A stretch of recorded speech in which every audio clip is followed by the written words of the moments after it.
ओम विष्णुवे नमः। नमस्कार दोस्तों, आप सभी का मेरे चैनल में हार्दिक स्वागत है। दोस्तों, आज हम जानेंगे उत्पन्ना एकादशी व्रत का पारण कब और कैसे करें। उत्पन्ना एकादशी का व्रत मार्गशीर्ष माह के कृष्ण पक्ष की एकादशी को किया जाता है। तो 2023 में उत्पन्ना एकादशी का व्रत 8 दिसंबर और 9 दिसंबर दोनों दिन किया जाएगा। तो आज हम दोनों दिन के पारण का मुहूर्त जानेंगे, तो वीडियो को ध्यान से देखें।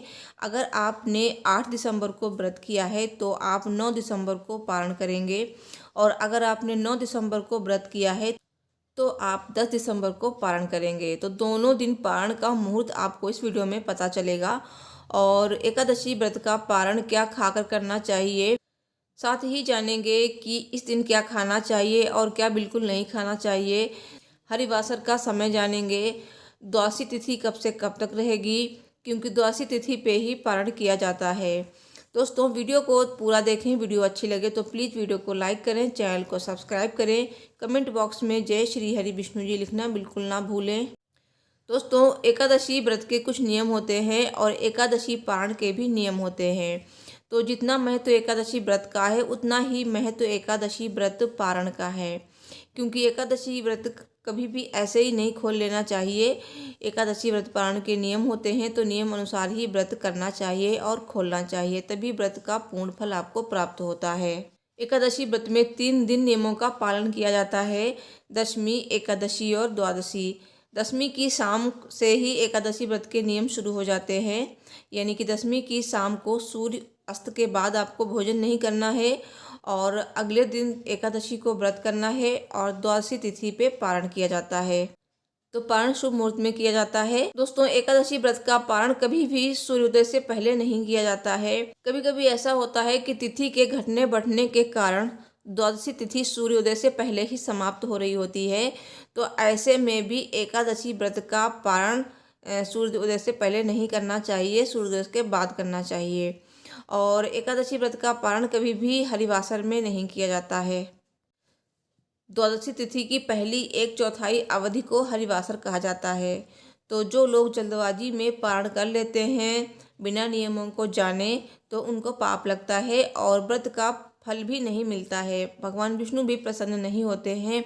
तो कभी भी हरिवासर में पारण ना करें और ना ही सूर्योदय के पहले पारण करें। दोस्तों, एकादशी व्रत पारण के लिए आपको द्वादशी तिथि की सुबह ब्रह्म मुहूर्त में उठना है, और उसके बाद स्नान आदि करने के बाद भगवान विष्णु की पूजा अर्चना करनी है, उसी तरह से जैसे कि आपने एकादशी तिथि में की है। पूजा अर्चना करें, भगवान विष्णु को पंचामृत से स्नान कराएं, भोग अर्पित करें, मंत्रों का जाप करें। उसके बाद आपको पारण का भोजन बनाना है। तो भोजन आप सात्विक बनाएं। भोजन में आप शुद्ध देसी घी का प्रयोग भी कर सकते हैं तो ज़्यादा अच्छा होता है। और अगर आप ब्राह्मण अपने घर पे आमंत्रित कर रहे हैं तो ब्राह्मणों को भोजन कराएं, और अगर ब्राह्मण नहीं मिल रहे हैं तो आप मंदिर में सूखा अनाज भी दान दे सकते हैं। और ऐसा भी नहीं हो सकता है तो आप के यहाँ कोई भिक्षुक आता है तो उसको भी आप दान जरूर दें। तो किसी ज़रूरतमंद को भी आप दान दे सकते हैं। और इस दिन दान का बहुत ही ज़्यादा महत्व होता है। तो इस दिन आप जूते, चप्पल, कंबल, ऊनी वस्त्र, धन, इन सब चीज़ों का दान करें। चने की दाल और गुड़ का दान कर सकते हैं, पीली चीज़ों का दान आप कर सकते हैं। तो भगवान विष्णु बहुत ही प्रसन्न होते हैं। दोस्तों, आइए जानते हैं उत्पन्ना एकादशी व्रत का पारण का शुभ मुहूर्त क्या रहेगा। उत्पन्ना एकादशी का व्रत 8 दिसंबर को किया है जिन लोगों ने, वो 9 दिसंबर को पारण करेंगे। तो 9 दिसंबर को व्रत पारण का समय रहेगा दोपहर 1:15 से दोपहर 3:19 तक। और इस दिन हरिवासर समाप्त होने का समय है दोपहर 12:41। तो ये हरिवासर का समय है। इस समय पारण भूल कर भी ना करें, पारण शुभ मुहूर्त में ही करें।